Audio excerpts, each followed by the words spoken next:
Hi, this is Mish, and you may notice this is a completely new backdrop. Right now, I'm in Launceston, and this, by the way, feeling a bit sniffly, so just precautionary neck wrap. Yeah, well, if my voice is a bit there, apologies in advance. Well, it's been maybe more than a month, maybe a bit more than that, since I last made a video, and I just wanted to update you guys on like what's been happening. And yeah, it's been a lot. Like I've really settled into work, at Bunnings, at my store. I've kind of settled into my life here, which has been really good. My parents recently just like dropped in to visit me in Hobart, and they just recently left as well, so I've had that interesting interaction. I'm so happy to have seen them, and honestly, that's the biggest thing. Like when you move out of home, you don't realize it, but you miss your family so much, and I've missed my family so much, and just their company, just being around them, it's been so sad to not have that quality time. But seeing them, it kind of makes me appreciate them and just be, I don't know, just gracious for their presence in like small quantities. It's like it's almost concentrated. Every emotion is concentrated since I have less time to spend with them now, so it really hits me a lot harder, emotionally speaking. That being said, yeah, I'm so lucky, so it's been good to see them. What else? I made notes for this. I was at work a couple of days ago. I was standing behind a register, and I was just thinking to myself, oof, I need to like talk about this. This is huge. So I was standing near, if you guys know about Bunnings and how it works, there's sometimes an exit to, or an entrance through the nursery. And so basically the Bunnings nursery is huge. Every nursery in Bunnings is quite large, and we keep plants and flowers and everything you can imagine.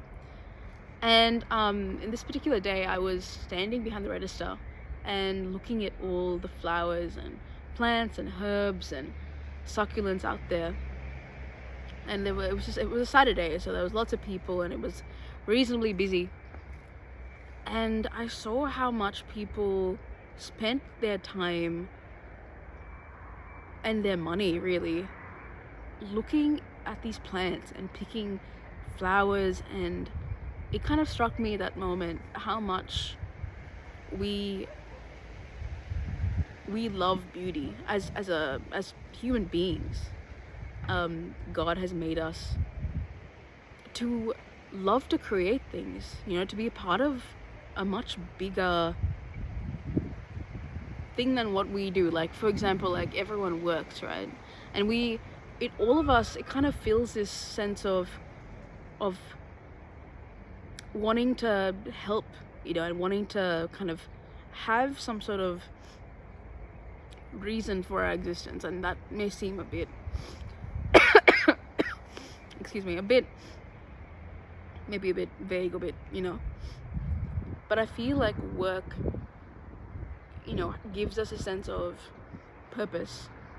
And it's beautiful how much time and work people put in to create beautiful things. And I don't know, it was something about that really stuck out to me.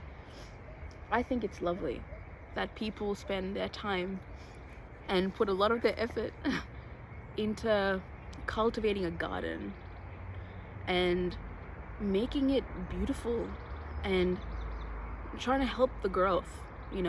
People spend heaps of money on buying things like sea soil and the right sort of compost and manure and all these like sprays, and to prevent insects from coming in, and all these different things. And it's beautiful how it's almost this inbuilt need for humans to cultivate, to bring things together, to cultivate, make growth happen. And in Hobart especially, since I've had the pleasure of spending so much of my time here, and working here has definitely been different to what Melbourne has been. But the people here really love nature. The people here really love to get their hands dirty and to kind of create something lovely. And I don't know, I was very touched by that, and I was just thinking like how much we want to build something. We like to build. Every person, we like to build. And whether that be in work, like it could be anything. You could be an accountant, you could be a teacher, you could be a banker, you know, you could be an engineer, you could be working in hospital or retail. But each and every one of us is helping to create a more functioning society. And it's like each of us kind of act as a piece of the puzzle that when zoomed out, it all kind of creates this beautiful puzzle, this beautiful kind of image. And we all kind of feed into each other, which is lovely. And I was thinking about the idea of community and how important that is, not only in our work and in our family, but in our faith. Ever since moving to Hobart, I have found that I have really found my people, you know, and it's hard to look at my life 3 months ago and think how differently I viewed things and how differently I treated my faith and how differently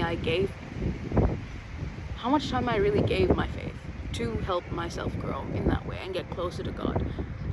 And a lot of the time I was very like content, you know, with the time I had for God and the time that I spent with God. But ever since moving to Hobart, I've realized how little time I've been giving God and how little I've been, you know, creating that sort of relationship and having those conversations. And I feel so blessed to finally be in a space where I am relaxed, I am peaceful, I'm at peace. And that's such a huge thing. In Melbourne, life was very like here and now and very busy, and there were always plans and things to do, and everyone was always trying to find a way to kind of like busy their time. Like, I don't know how to, that's like the wrong phrase, but kind of allot things into their schedule. But here it's like people are so comfortable with having a day, just having no plan at all and just going about your life as you would normally, and just not have a schedule and just live and have a day, you know. And that's been so refreshing, because I think as someone who likes to be spontaneous and to kind of do things as or will things happen, you know, I think I flourish without so much, you know, planning.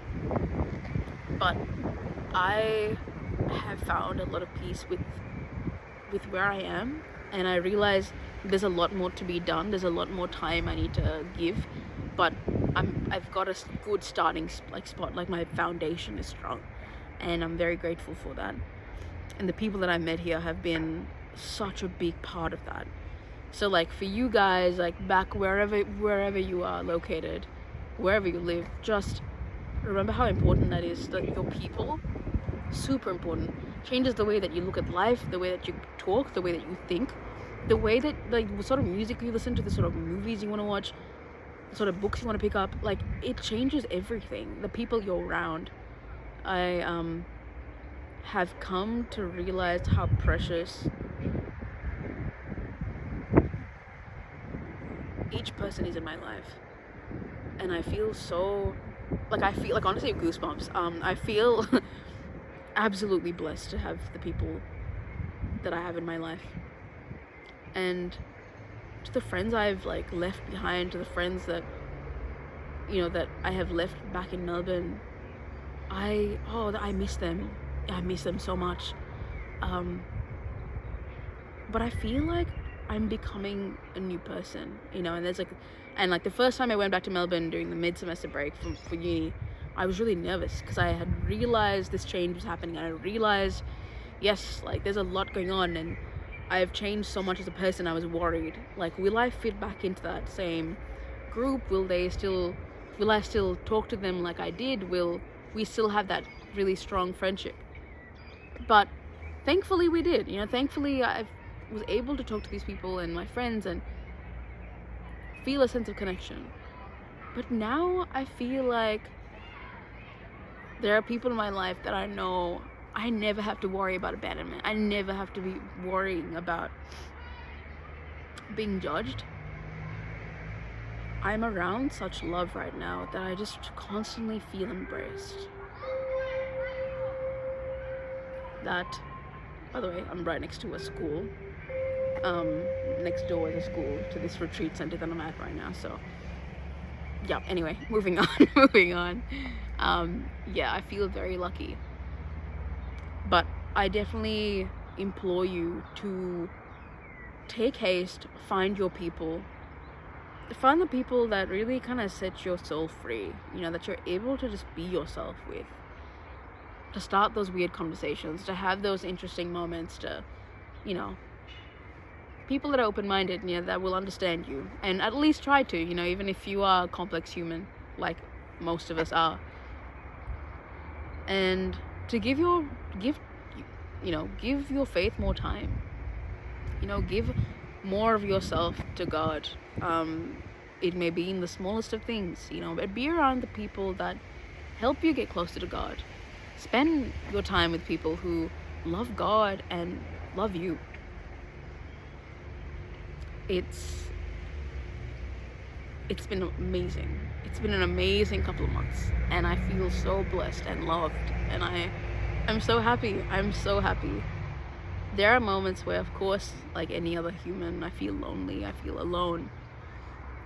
But I know the heart of hearts that I'm not, you know. I know heart of hearts there are people who love me, who appreciate me, and likewise, you know, there are always people in my heart that I will hold forever, and that I hope that they don't feel alone or lonely, because, you know, there are so many people that love them. But in the human condition, I understand that it's not easy to feel like that constantly, to have small moments of